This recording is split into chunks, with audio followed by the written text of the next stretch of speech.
want to share some scripture and encouragement with you, and today I want to talk about what do you most need and what do you most desire. You know, all of us have different things in life that we are trying to prove faithful with. Different things that God has called us to be faithful to. Can be school, can be your college major, can be your career, running a business. And in all those callings, we are going to experience different challenges and opposition. We're also going to experience different blessings in that. A lot of times when we go through those, the challenges and the opposition, we're often going without something. We think, man, if I just had that, then I would really be able to make it. I just need this one thing, and if I had that, things would just fall into place. Sometimes we're on the other side when we experience blessings, we put too much in those. Maybe we receive a blessing of a new customer or something goes well, and we can tend to be satisfied with that, maybe too satisfied with that. Well, I want to point you to a passage in which Moses deals with these two things, and it's very instructive for us. Moses was called by God to lead the people out of Egypt and lead them into the promised land. And as they're coming out of the desert, there's a time where the people, they sin, and God threatens to withdraw his presence from the people.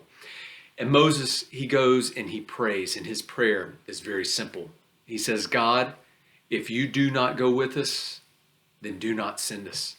Very simple prayer. He realizes how significant it is that God's presence be with them. What Moses is saying there is God is what he needs. His greatest need, it's not a better car. It's not better weapons. It's not a better plan. He needs God. He wants God's presence to be with him. And if God's presence will not go, then he says, do not send us. That's powerful, and it's a great reminder to us of what is most important. If God is with us, that's really all we need. And we also see if God isn't with us, then we should fear moving forward without that. We need the presence of God more than anything else. But there's a second thing to this too. Moses is taking these people to the promised land, the land of milk and honey. Milk and honey, it was a metaphor for the great prosperity that would be there. And it's interesting that as Moses contemplates going into the land of prosperity, he's not content to have that prosperity without the presence of God.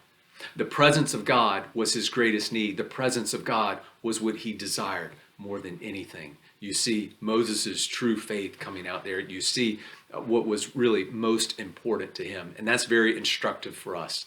We need to remember that God is what we most need, and God should be what we most desire. The great thing with that, unlike other needs, it can often seem so far from us and beyond us to grasp and to acquire. We can always come into the presence of God. We enter into it through faith because of what Christ has done for us. And that's an awesome way to wake up every morning. It's an awesome way to wrap up each day, is reflecting on what we have with Christ and that we can have access to God.